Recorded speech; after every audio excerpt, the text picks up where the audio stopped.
அனைவருக்கும் கோபிநாத்தின் அன்பு வணக்கங்கள் நண்பர்களே.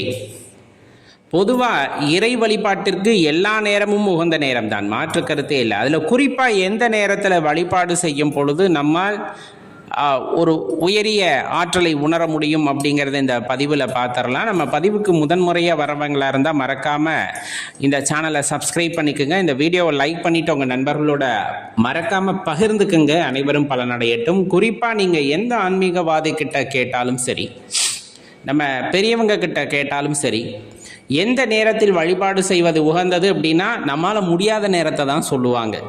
உண்மைதானுங்களே. காலையில் பிரம்ம முகூர்த்தத்தில் எந்திரிச்சு வழிபாடு செய்யணும்ப்பா அப்படின்னு சொல்லுவாங்க.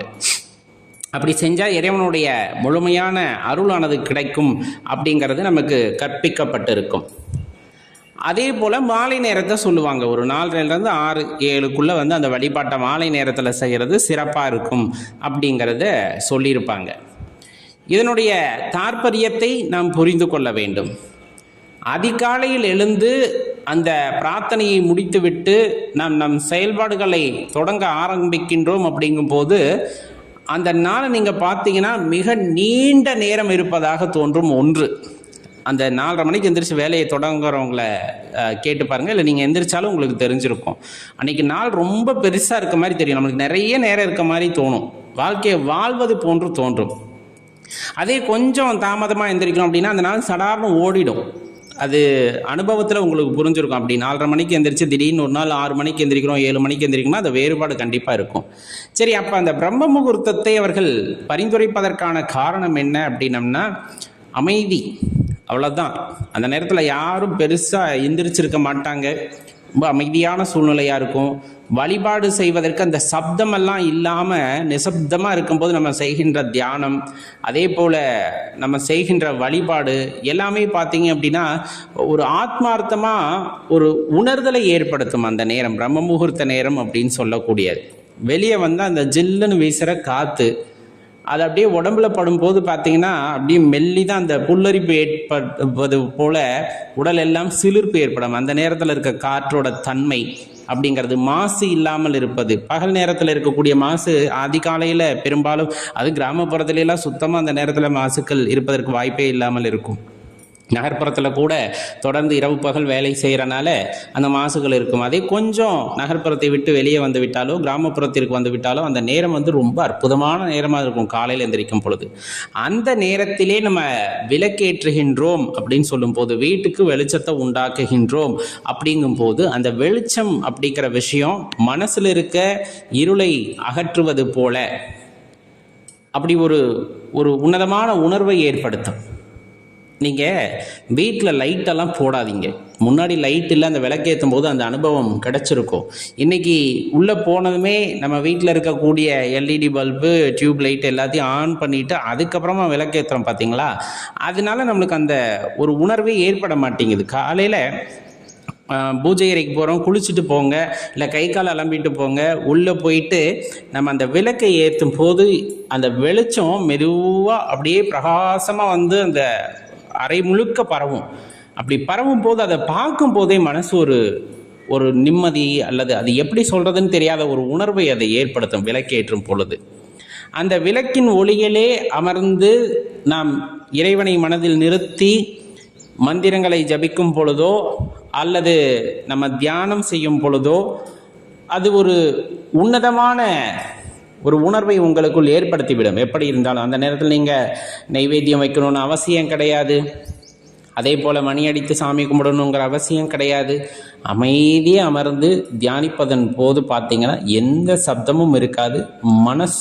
மனசுக்குள்ள சில பேர்த்துக்கு நம்மளுடைய இதய துடிப்பே கேட்க ஆரம்பிச்சிடும். அந்த தியானத்திற்கு போகும் பொழுது, அந்த மூச்சை கவனிக்கும் பொழுதெல்லாம், அந்த நேரத்தில் பிராணாயாமம் செய்வது, நாடி சுத்தி செய்கிறது, இந்த மாதிரி விஷயங்கள் எல்லாம் உடலுக்கு ஒரு பயிற்சியை ஏற்படுத்துவதோடு மட்டுமல்லாமல் மனதையும் புத்துணர்ச்சி அடைய செய்யும். அப்படிங்கிறனால தான் அந்த நேரத்தை குறிப்பிட்டு சொல்கிறாங்க.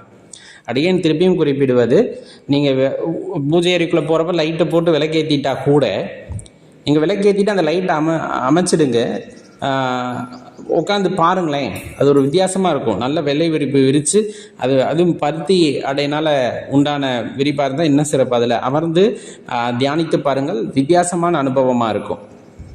அப்போ மந்திர ஜபம் செய்கிறது, இல்லை இறை பாடல்களை பாடுவது, இப்படியெல்லாம் செய்யும் பொழுது மனது ஒரு புத்துணர்ச்சி அடையும். அந்த நாள் ரொம்ப சந்தோஷமான நாளாக இருக்கும். மற்ற எந்த நேரத்தில் வேணாலும் சாமி கும்பிடலாம், ஆனால் இந்த அனுபவம் வேறு எந்த நேரத்துலையும் கிடைக்காது. மற்ற நேரத்தில் எப்போ நம்ம சுவாமி கும்பிட்டாலும் பார்த்திங்கன்னா ஒரு சப்தம் அல்லது ஒரு நமக்கே தெரியாத ஒரு இடையூறு அந்த இடத்துல ஏற்படுறது, இந்த மாதிரி நிறைய விஷயங்கள் இருக்கும். ஆனால் இந்த நேரம் அப்படியே ஒரு குடுப்பனையான நேரம் அப்படின்னு சொல்லுவாங்க. அதுக்கு தான் பிரம்ம முகூர்த்தத்தில் எந்திரிச்சு வழிபாடு செய்யுங்க அப்படின்னு சொல்லுவாங்க. அது சில பேர் 3:30 சொல்லுவாங்க. நம்மளால் அப்போயெல்லாம் எந்திரிக்க முடியாது இல்லையா? குறைஞ்சபட்சம் ஒரு 4:30 6 மணிக்குள்ளே எந்திரிச்சு அந்த உணர்வை பெற்றுவிட்டால் அது அதி அற்புதமானதாக இருக்கும். அந்த இடத்துல தான் இன்னொரு விஷயமும் சொல்லுவாங்க, நமக்கு வேண்டுவனவற்றை பிரபஞ்சத்திடம் கேட்கக்கூடிய நேரமும் அதுதான்பாங்க. மற்ற நேரத்துலலாம் எல்லாருமே இருப்பாங்க, ஏதாச்சும் பேசிட்டு இருப்பாங்க. நம்ம மனசு ஒருநிலைப்படுத்தி ஒரு விஷயத்தை பிரபஞ்சத்திடம் கேட்க முடியாது. அது பிரபஞ்சம்பாங்க, கடவுள், நம்ம எப்படி வேணாலும் வச்சுக்கலாம். நம்ம மனசு ஒரு விஷயத்துக்காக ஏங்கும் பொழுது அந்த ஏக்கத்தை இறைவன் தீர்த்து வைக்கிறார் அப்படிங்கிறத அடியேனும் சில நேரங்களில் உணர்ந்திருக்கின்றேன்.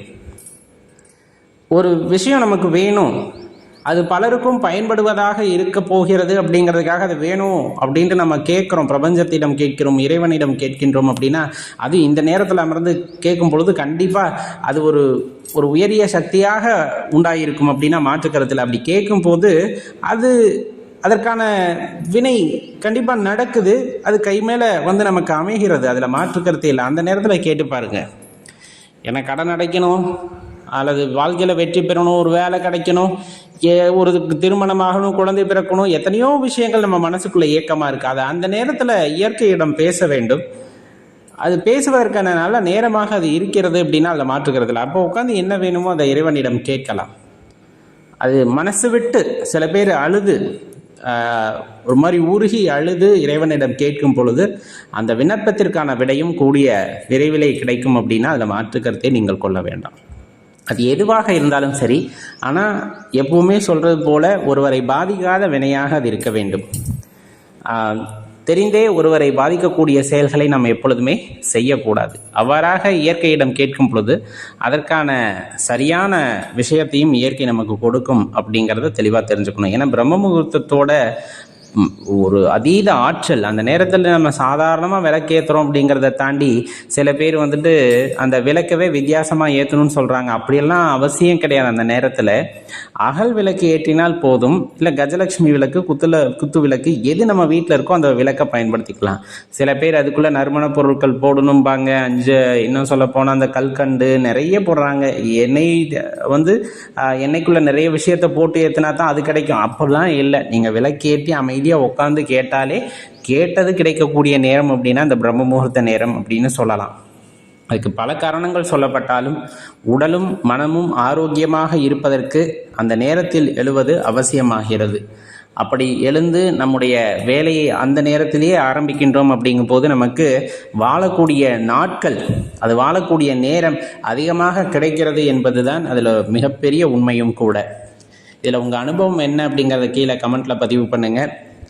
மறக்காமல் இந்த வீடியோ உங்கள் நண்பர்களோட பகிர்ந்துக்குங்க. நன்றி, வணக்கம்.